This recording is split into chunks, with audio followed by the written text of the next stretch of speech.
What I do, especially for new people, you don't know, Guruji was a prolific writer, and he left us just a treasure of tapes and writings and talks and books. So I feel that to do justice not only to Guruji's long years of patient teaching, but also justice to the meaning of this ashram. This ashram contains a treasure chest of messages for us, for each one of us, including myself. So I felt a number of years ago that even if I just take very powerful excerpts from his books or his essays, I should each time read part of his works. Guruji introduced us to all the masters, and that's why I call the Saturday night programs readings from the masters, so that there's usually something for somebody in everything I read. But everybody tells me that these powerful excerpts from Sri Brahmananda's writings stay with them long after they go home from the ashram. These are a few separate quotes that could have been said on the same evening or day. And Guruji is talking about something we were talking about in the afternoon program, that we have lesser goals of finding love, of finding a career that makes us happy, raising children who are a benefit to this world, not a detriment. We have these goals. But if we're honest with ourselves, the real goal that maybe we've forgotten is that we should always be focused from the moment we get on, is making sure that our minds are peaceful. I'm not saying happy, peaceful. If the mind is peaceful, it doesn't matter what unhappy things come during the day. You can view them as you would watch a film about somebody else. Like my friend Juan Ramon Jimenez said, I am not I. I'm not the me. I'm the one walking beside that one. It's like that sense that, especially when we're out of order, when we're maligning people we love to them, or you know that's not you. You know that's what you've been programmed to be, that it's not our fault. And then along comes a great guru who reassures us, tells us, you did something bad, not your fault. Somebody opened a scar, a psychological wound, and you just went like Pavlov's dogs. It's good to have a scientific guru. He told us that we're just responding according to our conditioning. And let it go. Let it go. Don't spend the rest of your life putting your tongue on the tooth that hurts. Try to focus on the things that happen spontaneously, that you knew came from your real I. And this is what Guruji says. Guruji says, an unhappy and restless mind cannot concentrate. And he meant by concentration, cannot move into meditation. An unhappy and restless mind cannot concentrate, cannot meditate, and sometimes he would say, cannot sleep the whole night. A restless and unhappy mind. So, this great scholar tells us something so simple that it's really a miracle we don't do it. We should make every possible effort to keep our mind happy and peaceful. Did we do that today? I hope someone's saying, yes, I did. Congratulations. Because if we were only focused on keeping our minds peaceful and happy, we would never get into the petty, silly arguments, debates, and unhappy conversations that we do. They're not necessary. Not if we have our goal, no matter what, I'm going to keep myself as peaceful as possible, and those around me as peaceful as possible. We just have to remember that. Maybe it's a good habit. I like to develop new habits. Maybe we should just get up in the morning, every morning, and say, what was I supposed to do? Oh, I know. I'm supposed to, no matter what, I'm supposed to concentrate on keeping my mind peaceful and happy. And then Guruji throws us this delicacy, the standard of admission in yoga. The standard of admission. If you want to call yourself a yogi, the standard of admission in yoga is a peaceful and happy mind. How many yoga teachers are here? Raise your hands. I know of 2. Okay, you must have passed the standard of admission. Especially if you have many students. It's a good sign.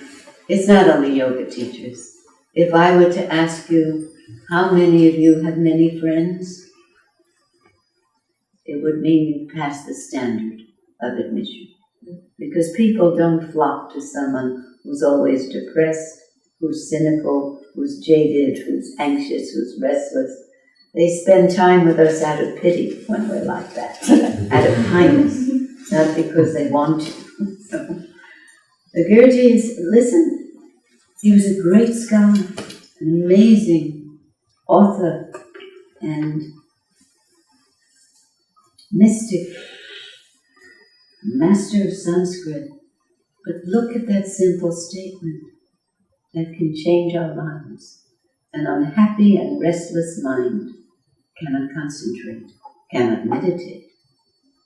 So make every possible effort to make your mind happy and peaceful. The standard of admission in yoga is a peaceful and happy mind. Not that you have studied with this master, not that you're a master of all the scriptures, not that you know all there is about Patanjali Yoga Sutra. No, those things are a plus. The one quality you must have to call yourself a yogi is a peaceful and happy mind. Peaceful and happy mind. Sounds simplistic, but I'm not so mean as to ask you how many are in general peaceful and happy. See, I upset somebody. At least we should be happy and peaceful more than we are. Some of us, we can say, are happy and peaceful most of the time. Some.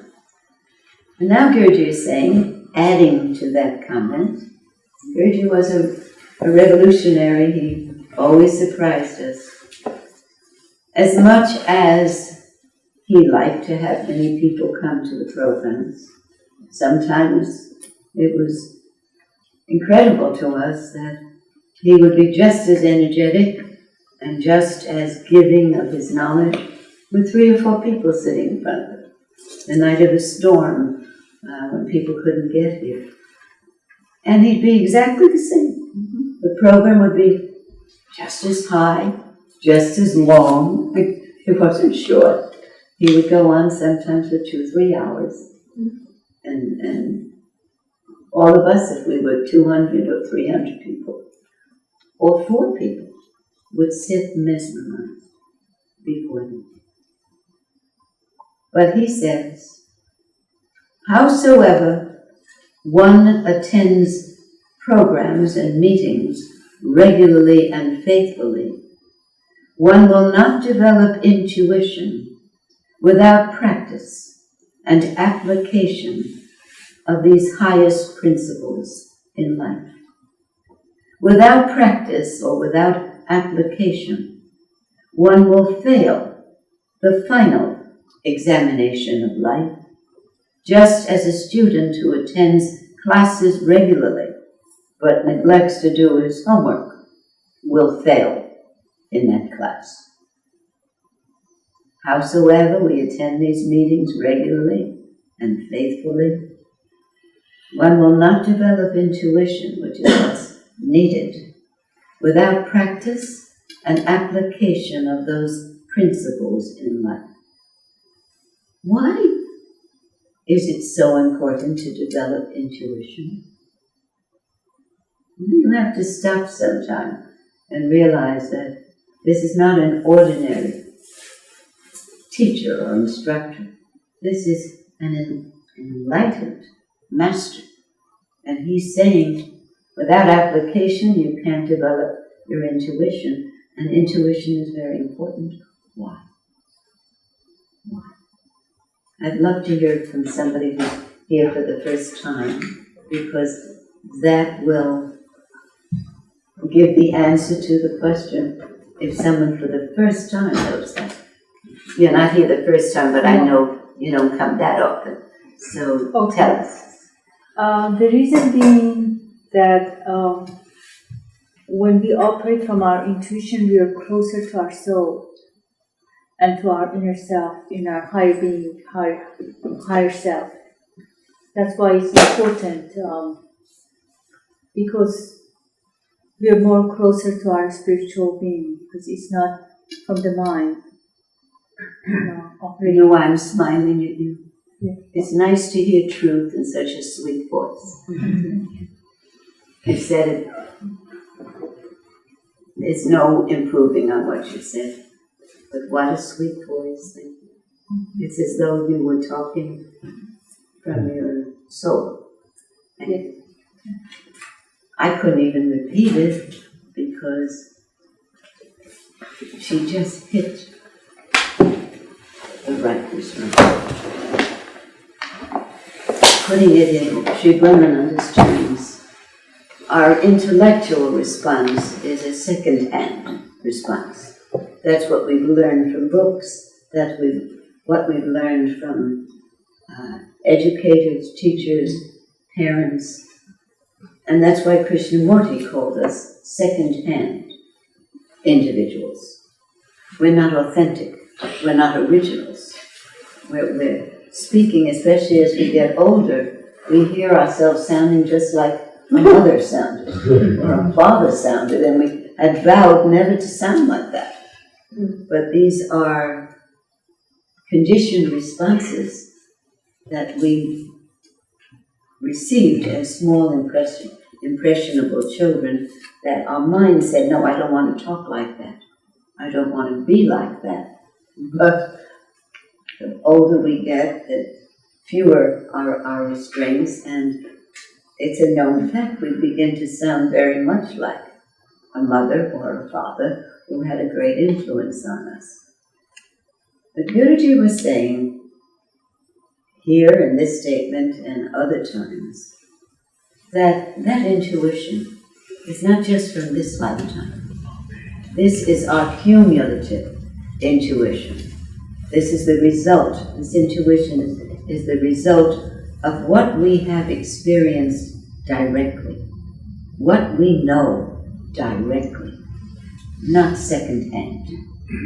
So in that sense, although I say this every time there are newcomers here, in that sense, even though you think you're new, if you have powerful intuitive feelings, especially when you come to a place like this, if you feel intuitively at home here, if you feel aroused here, as if a new you was coming forth, you were saying you felt peaceful and happy today.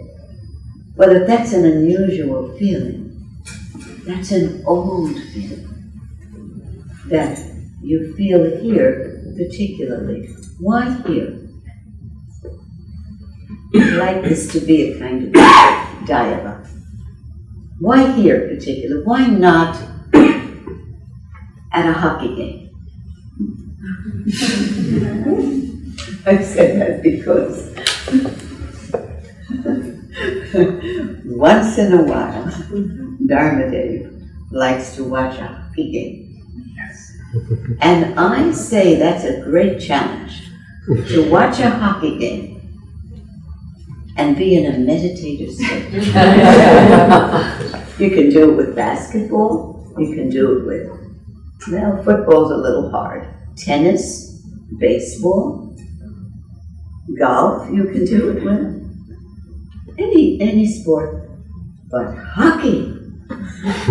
There's no time, is there, Sarah? There's no time, not if you're really watching it. And so, Dharmadev knows I'm very predictable. As soon as the hockey game is turned on, because he likes hockey, within 10 seconds I will show up and say, please lower that. There's a sound to it. It's a violent sound. If you don't watch it and you just listen to it, it's not meditative. It's not. I very seldom am so judgmental, and it won't stop him from watching it.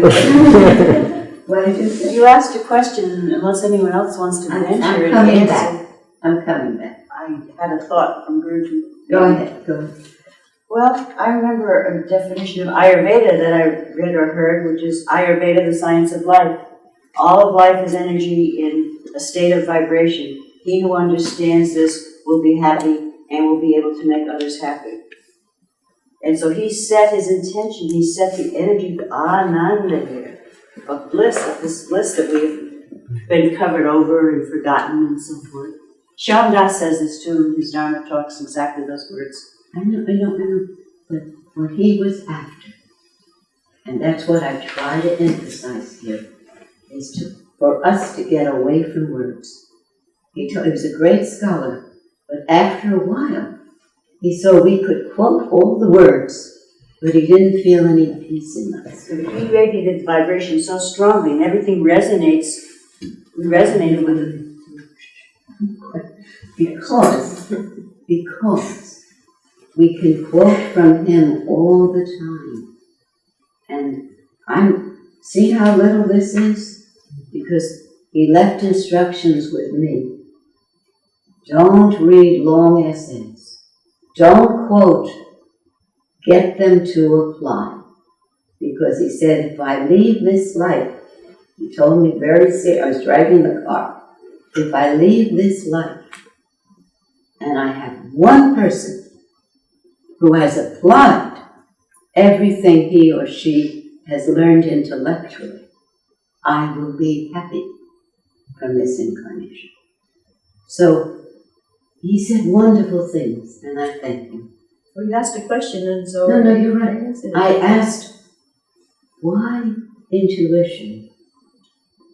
The Must next be question was, developed. why here? And why here? And I was answering.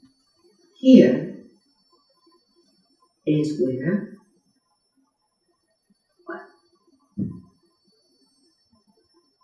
Talk about yourself. What happens here? What happens here is you go out of your mind. Laugh a little, that was a joke. That I expect you to come out of your mind, because I come out of my mind. Outside, we must use our minds. It's tough out there. It's a brutal world. It's not easy. And the fact is, since childhood, we've been asked, think about what you're doing. Use your mind. Use that great, powerful analytical sense. Read a lot. Study a lot. And then you'll be a success. Then you'll have control. The problem is, our Guru started out, when did you meet Guruji? What year? Yeah. I believe 78 or 79. That was kind of in the middle Maba. of his time. About very the same year, or very close. You look familiar to me. I would think so. You do. After 31 years. Oh, it's Kamai. After 31 years, my vision is gone. I didn't know that. Kamai. It had a familiar ring. That's good. That's good. But now Hermione certainly knows. Gurdjieff started out in the 60s, very scientific. His essays were almost required you to have a master's or at least have been to graduate school. And he began to realize that we weren't changing. We were not changing. That we were still arguing here. We were still divisive here at the ashram. And we weren't even living here. We were only open every weekend in the 60s. Did you know that? Yeah. So we weren't living here. Nobody lived here. We had only 6 people living here. But when we gather on the weekend, he could feel there was much too much infighting. And you can see from that first statement, he was worried about us. And maybe that's why he said it. That's when he said it, maybe. As the years went by, the scientific essays turned more into essays of mythology, essays very practical. He would tell stories. He would give very simple examples. He became simpler and simpler and simpler. But his overall message at the end of the night was we must, as an ashram group, as a country, as members of the world, never mind all these differences. We have to get along. And if we're not getting along, then we will have wasted this entire incarnation. He gave us, Hermione knows, the one mantra. Mind your own business. That's all he said. And we did not mind our own business. We were busy minding this one's business, that one's business. Our business is what? Who can throw it back at me? Meditation. What did he say? Peaceful and happy mind. Because if we have a peaceful and happy mind, we return back to our real state, our real form. I guess when it comes down to not wasting a life, and I'm older now, I scold myself more than anybody. If I find myself minding someone's business in my life, in my family, with you, I feel I'm dishonoring my great teacher. And I feel I have to share what he considered his essential teaching every time I'm before you. Howsoever one attends meetings regularly, faithfully, one will not develop intuition without practice and application of the highest principles in life. The aim of meditation and self-realization is to know the real nature of yourself and the nature of the universe, and to become one with reality. The aim of meditation, the aim of self-realization, realizing who we are,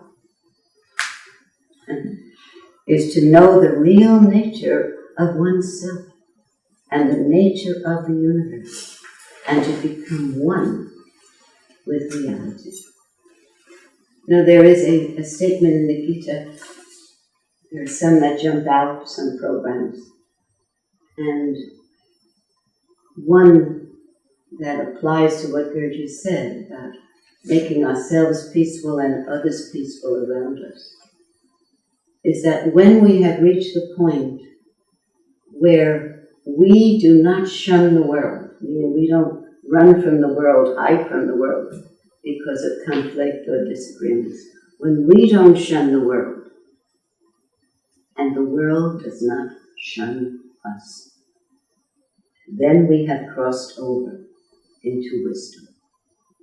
By the world not shunning us means to look at your own life. I look at mine, I'm not looking at yours. And see, have we made more people happy today than not? Guruji said, summarize your day before you go to sleep. And it's not that we haven't read, it's like all of us have read Patanjali's Yoga Sutras. We've read all of Guruji's essays, all of his scriptures, but it was he hammering home to us.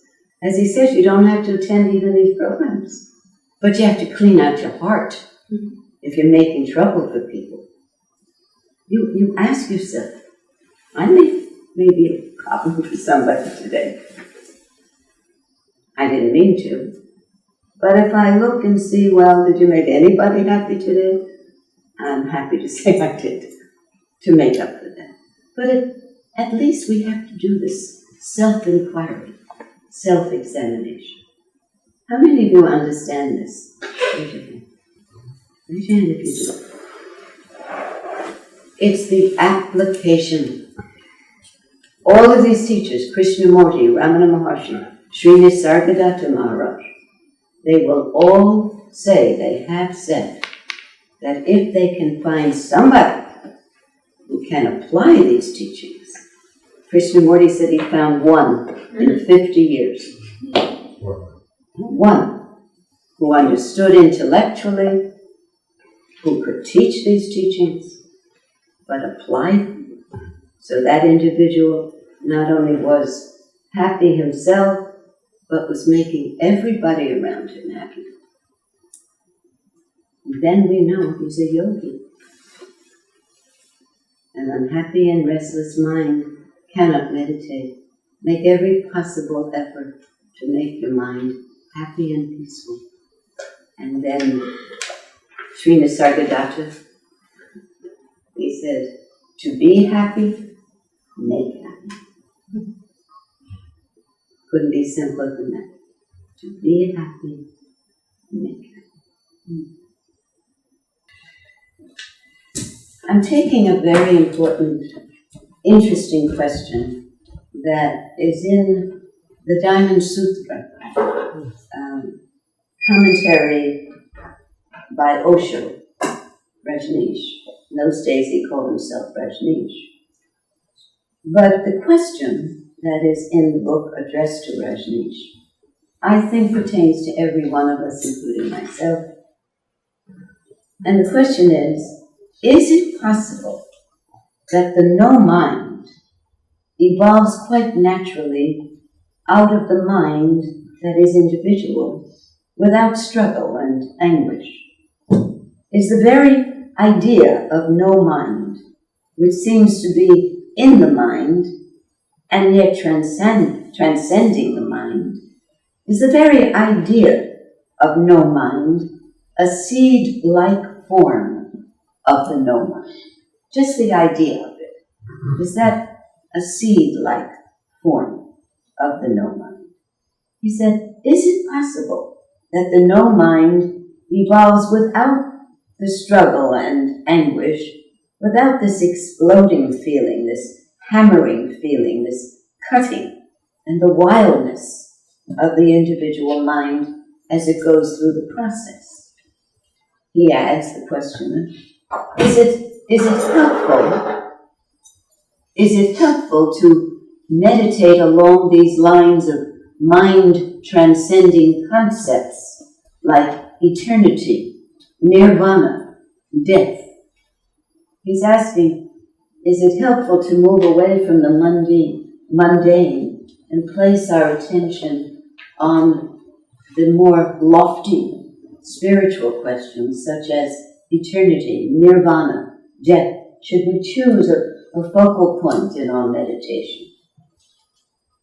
And then this questioner says, my mind seems to explode when I do meditate along the lines of mind-transcending concepts. It feels like I'm pushing over my limits and I become afraid of becoming a schizophrenic. He doesn't have to become afraid, because later Osho says, you don't have to be afraid of becoming a schizophrenic. You already are a schizophrenic. He said everybody is a schizophrenic, in the sense that we're being torn between the higher world and the lower world. We live in two worlds, getting messages from both worlds. So now a commentary from Rajneesh, and you will begin to marvel whether you have a good impression of the man or not. Sri Brahmananda, practically every program would have us read some contribution from Rajneesh. You should feel that you can admire this person as a teacher, because these incredible commentaries are spontaneous. He's not writing them. They're extemporaneous and brilliant. He says the no mind cannot rise out of the individual mind. It is not a growth of the mind. It is not in continuity with the mind. It is discontinuous. It is as discontinuous as disease is with health. The no mind cannot arise out of the mind. It is not a growth of the mind. The no mind is empty, non-conditioned, the original mind, like the clear screen when you enter a movie house before the lights go down. That original mind, the no mind, is like that pure screen upon which are projected all our memories, all our scars, psychological and otherwise, from lifetimes past, not just this lifetime. It is not a growth of the mind, the no mind. It's not in continuity with it. It is discontinuous. It is as discontinuous as disease is with health. Once we're healthy, the disease is gone. Once we're in problems with disease, our health is gone. That health does not arise out of the disease. It arises out of the removal of the disease. Disease was encroaching the space and was not allowing the health to blossom. So the disease has to be removed. It's like a rock blocking the path of a small spring. You remove the rock and the spring starts flowing. It does not arise, that spring does not arise out of the rock. No, the rock was blocking it. The rock was a block. And so is what? The mind. The mind, again in the Gita, the mind can be our best ally, our greatest friend, and our worst enemy. And I'm not telling you anything new with that statement. But he's saying the rock was blocking the new mind, the no mind. The rock was a block, so is the mind. Mind is the block for the no mind. No mind simply means that which is not mind at all. No resemblance to what we think of as our mind. So, if no mind means that which is not mind at all, how can it arise out of the mind? If it arises out of the mind, it may be supermind, but it cannot be no mind.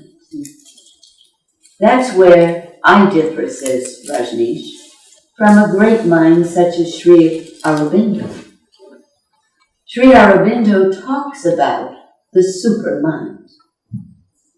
A supermind is the same mind, but more decorated, more cultivated, more cultured, more sophisticated, more strong, powerful, powerful, knowledgeable, more integrated, but it's the same old mind.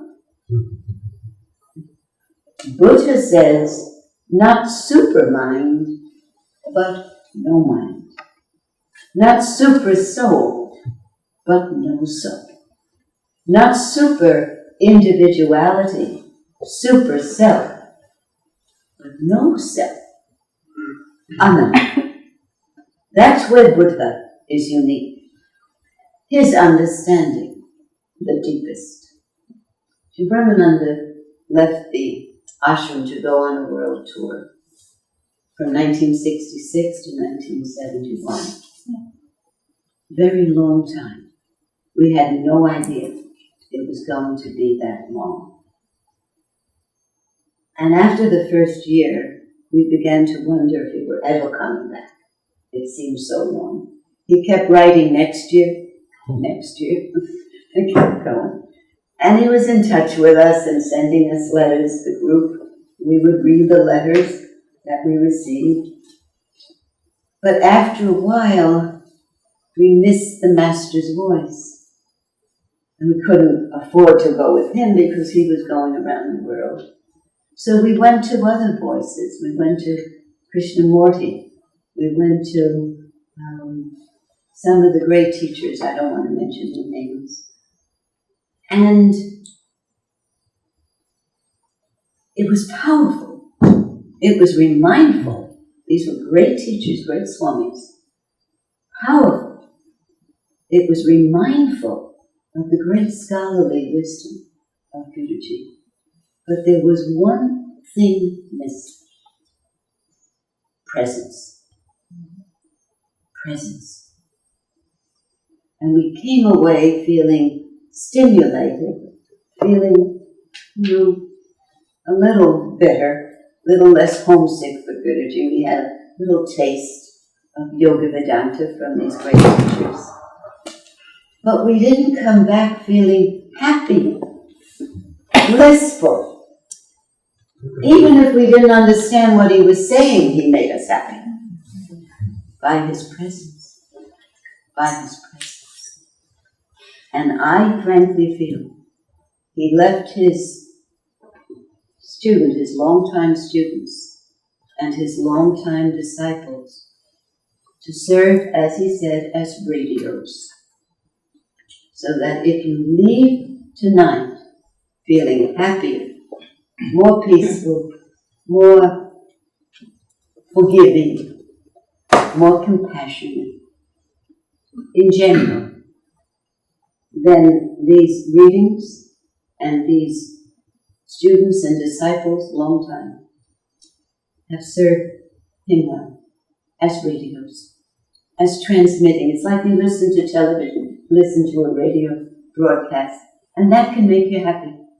If it exudes the presence, that feeling that we're desperately seeking. We just want to be happy, right? That's why we're doing everything in life, to make ourselves happy. But he's telling us, and he's telling us, it's so simple. All we have to do is come out of our old mind. What's the definition of our old mind? What is it made up of? The past. The past. Who said? Am I a Stranger, new one. Oh, no, now you're my old friend. Oh, things change in an instant, don't they? It happens in a minute as soon as I see the past, the past. So what does it tell us? All we have to do is learn to drop the past instantly, because it's poisoning us. It's poisoning us health-wise. It's poisoning our relationships. It's poisoning our presence in the world. It's poison. We have to come out of the past, because all the trouble we're in comes from our past. It doesn't come from what we are. A super mind is a growth, meaning grows. A no mind, a super mind, let's do what he's doing. Super mind is a growth, an evolution. getting more and more. A no mind is a leap, a jump. The no mind has nothing to do with the mind at all. They never even meet. They never encounter each other. When the mind is there, when our mind is there, the no mind is not there. When the no mind is there, the individual mind is not there. They don't even say hello to each other. They cannot. The presence of the one is necessarily the absence of the other. Don't ever forget that. That's why I say Sri Aurobindo never became enlightened. He remained polishing the mind. He was a great mind, but to be a great mind is not to be enlightened. So is Bertrand Russell a great mind, but to be a great mind is not to be enlightened. Friedrich Nietzsche, a great mind, and Aurobindo and Nietzsche have many similarities. Nietzsche talks about the Superman. Aurobindo also talks about the Superman. It's in his writings. But the Superman will only be a projected man.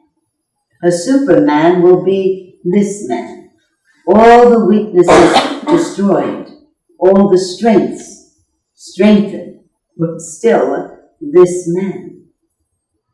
Bigger than this man, stronger than this man, higher than this man, but still on the same wavelength, the same ladder.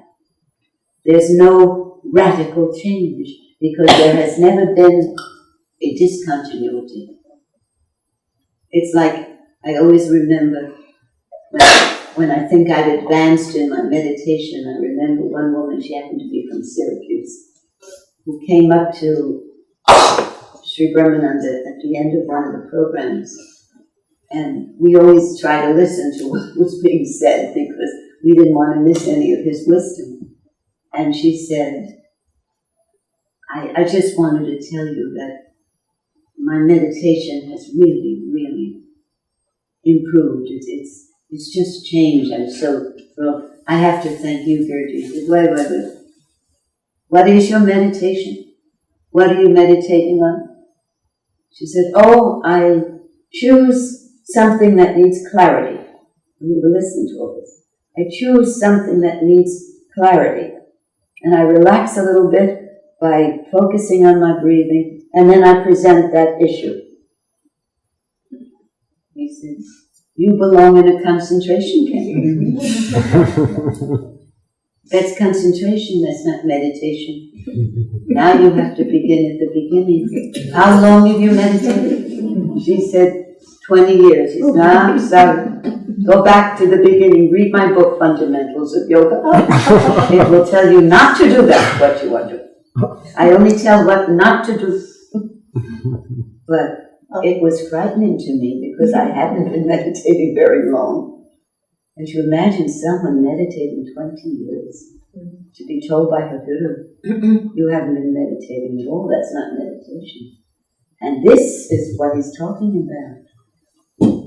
So the first thing is, no mind means discontinuity with all that you are. You have to die for no mind to be. He means die psychologically. Die to the past. So the first thing, you ask, is it possible that the no mind evolves quite naturally out of the mind? The answer is no. It's not an evolution, it's a revolution. The mind is dropped, and suddenly you feel the no mind is there. Has always been there. The mind was clouding it, making you confused, was not allowing you to see that which is. So you see, it's not a question of your mind evolving. It's a question of dropping the mind completely.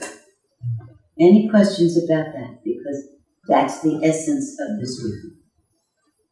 Oh, anyway. Any question about that? You all understand it's not a gradual thing. Oh, I got rid of my mind a little bit today. That doesn't work together. No. And then there's nothing to talk about. If you say, I got rid of my mind today, you're in big trouble. You have to start from the beginning. Who's saying that? How can the mind get rid of itself? I think whenever we have the feeling that we're making progress, we're on the wrong track. It just shows that we haven't understood what is being said so clearly here.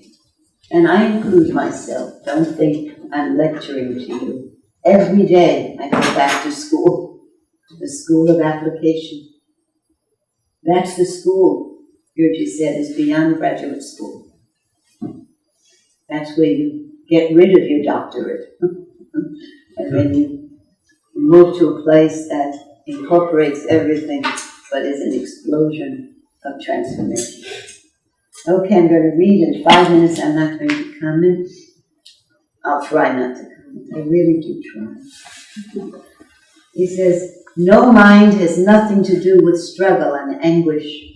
No mind never comes out of struggle and anguish. Anything that comes out of struggle and anguish will carry the wounds of the past. Even if these wounds are healed, the scars will be carried, and it will be, again, a continuity. The struggle and anguish is not for the no mind. The struggle and anguish arises because the mind struggles to keep itself in power. Now, doesn't that make sense? The struggle is there because the ego doesn't want to let go. It's comfortable being an ego. It senses its extinction the minute you meditate. That's why it's a struggle sometimes. The ego does not want to die. It wants to let you relax a little bit for 5-10 minutes, but not kill it. That's why some meditations feel like a big battle going on. There is, between the ego and the intuition. The struggle and the anguish is not for the no mind. The struggle and anguish arises because the mind struggles to keep itself in power. The fight is given by the mind. The mind does not want to go. The mind wants to stay. The mind has become powerful. In fact, we don't know it, but it possesses us. It says, no, I'm not going to get out. I'm going to stay here, whether you like it or not. The whole struggle and anguish is because of the mind. The no mind has nothing to do with it. And you will have to go through this anguish and struggle, because if you don't go through it, the mind is not going to leave you. And again, let me repeat, says Rajneesh, the no mind is not born out of your struggle. Out of your struggle only goes the mind, the individual mind. The no mind comes without any struggle. I have to make sure you got it. Who remembers the definition of the no mind? The no mind is whatever. I'm helping you. The no mind is whatever the other mind is not.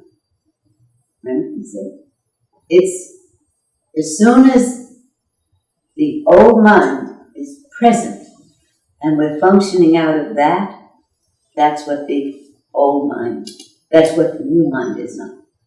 It's just the opposite. The no mind, the new mind, just the opposite of what we know as the mind. The no mind doesn't collect. It doesn't improve.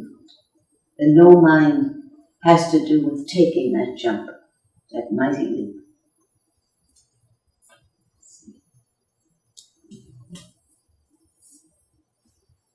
I want to go here because this is what we do. The no mind comes without a struggle. The rock gives you the struggle, this, between the two ears, as Hanuman says.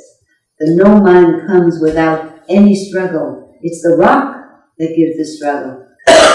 The rock, our mind, our ego does not want to move. It has remained in that spot for centuries, for millennia. Think about it. We've had this old mind for centuries. It's stuck. It takes this, an enlightened being, with that simple message. It's kind of a trick. No, I see it now. Maybe we should end here.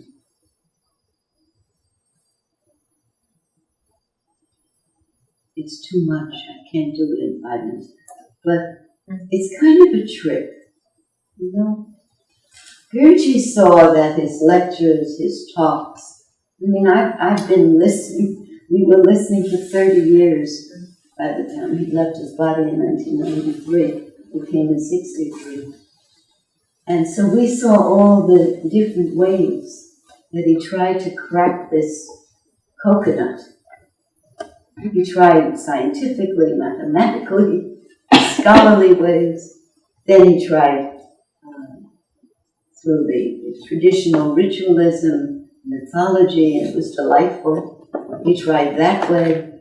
And then towards the end of that cycle, in the 80s, he said, no. He said, let's put all that theory down. I don't want to hear one theoretical question, not one.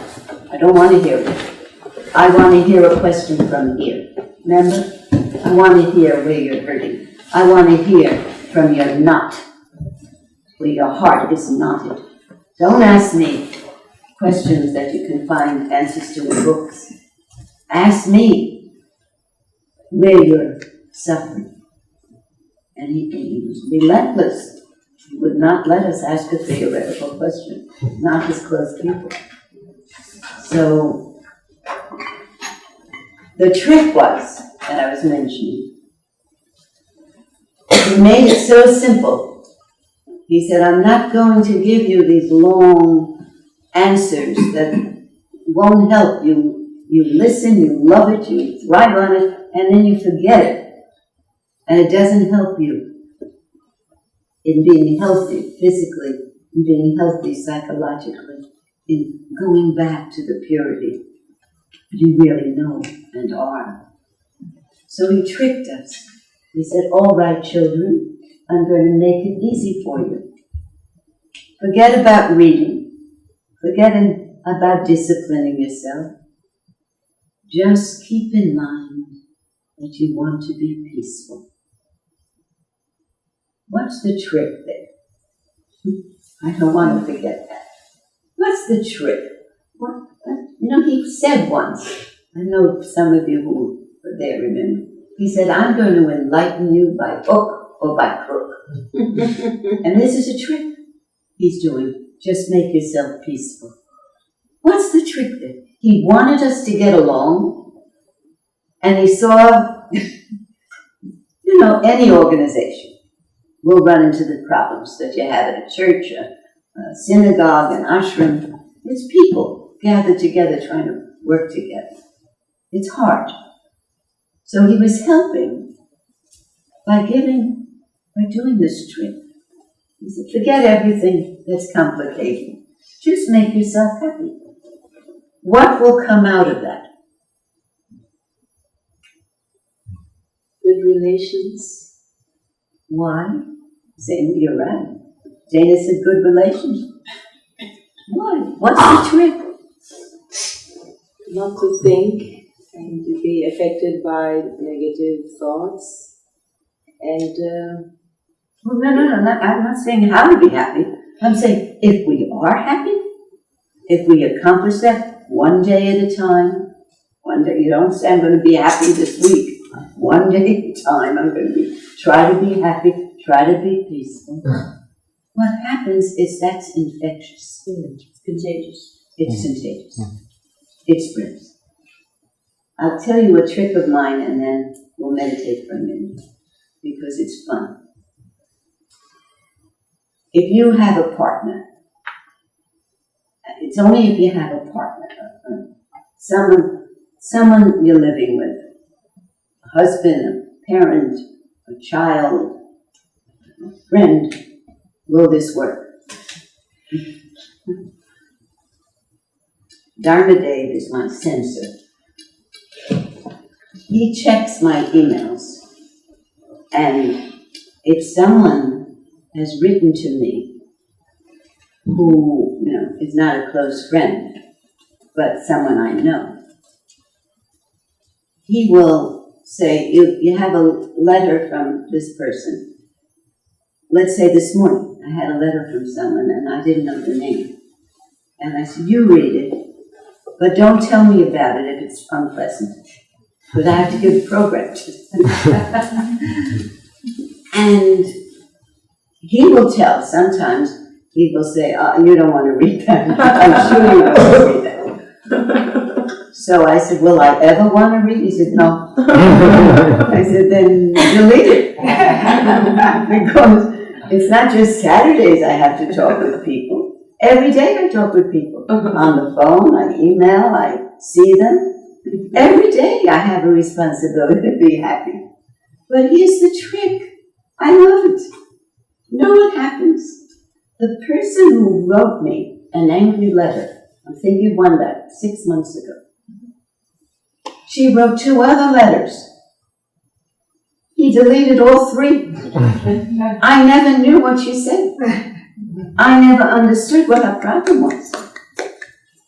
And I saw her for the first time in a few months, and I smiled at her, and she smiled back.